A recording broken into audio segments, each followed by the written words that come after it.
কোন অন্যায় করে আল্লাহ কাছে মাফ চাইলে মাফ করবেন, কিন্তু মানুষকে ওই যে ধাক্কা দিয়েছেন, গালি দিয়েছেন, অধিকার নষ্ট করেছেন, হক মেরেছেন, এগুলো কিন্তু আল্লাহ মাফ করবেন না। সাবধান। এই জন্য নবী করিম সাল্লাল্লাহু আলাইহি ওয়াসাল্লাম বলেছেন, সেদিন আসার আগে মাফ চেয়ে নাও, যেদিন কেউ কাউকে ছাড় দিবে না, কেউ কাউকে ছাড় দিবে না।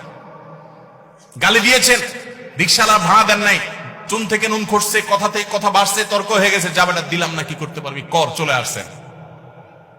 এটার ছাড় কিয়ামতের দিন হবে না। আমি একাধিক জেনা করেছি, এখন আমার আল্লাহর কাছে ক্ষমা পাবো কি করলে? আল্লাহ তাআলা রহম করুক। অনেক ভাইরা আছেন বিভিন্ন পাপে লিপ্ত হওয়ার পর শয়তান তাদেরকে এত বেশি ভয় দেখায়, অতিরিক্ত ভয় দেখায়। ভয় যতটুকু আল্লাহকে পাওয়া দরকার তার চাইতে বেশি যদি পায় তাহলে বুঝতে হবে শয়তানে দেখাচ্ছে। ওটা কে দেখাচ্ছে? শয়তান দেখাচ্ছে।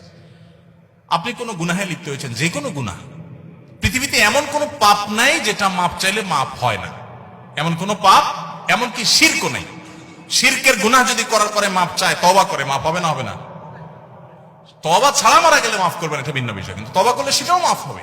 তাহলে বোঝা গেল জেনা ব্যভিচার হয়ে গেছে, অন্য কোনো অনাচার হয়ে গেছে, অবশ্যই মাফ করবেন আল্লাহ তাআলা। হ্যাঁ, মানুষের হক নষ্ট করেছেন, যুবক ভাইয়েরা 3-4 বন্ধু মিলে চা দোকানে চা খেতে বসেছেন, বাসে উঠেছেন, গায়ে জোর আছে, বাহুতে শক্তি আছে।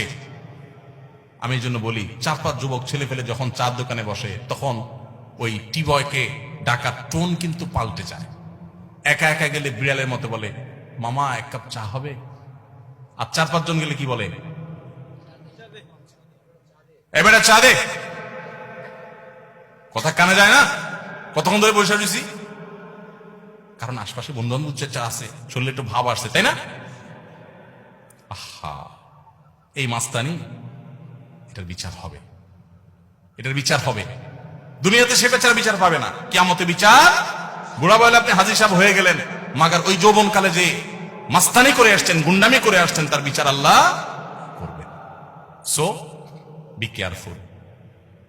এই যৌবনকে পাগলামি করে নষ্ট করবেন না, ঠিক আছে তো? ইনশাআল্লাহ যে কোনো অন্যায় করে আল্লাহ কাছে মাফ চাইলে মাফ করবেন, কিন্তু মানুষকে ওই যে ধাক্কা দিয়েছেন, গালি দিয়েছেন, অধিকার নষ্ট করেছেন, হক মেরেছেন, এগুলো কিন্তু আল্লাহ মাফ করবেন না। সাবধান। এই জন্য নবী করিম সাল্লাল্লাহু আলাইহি ওয়াসাল্লাম বলেছেন, সেদিন আসার আগে মাফ চেয়ে নাও, যেদিন কেউ কাউকে ছাড় দিবে না, কেউ কাউকে ছাড় দিবে না।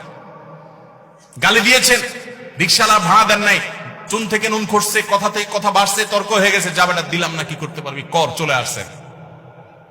এটার ছাড় কিয়ামতের দিন হবে না। নবী সাল্লাল্লাহু আলাইহি ওয়াসাল্লাম বলেছেন, দুনিয়া থাকতে এগুলা মিটমাট করো, এই মামলা নিষ্পত্তি করো, তার হাতে পায়ে ধরে মাপ চেয়ে এটাকে শেষ করে যাও, কিয়ামতের ময়দানে কেউ কাউকে ছাড়বে না।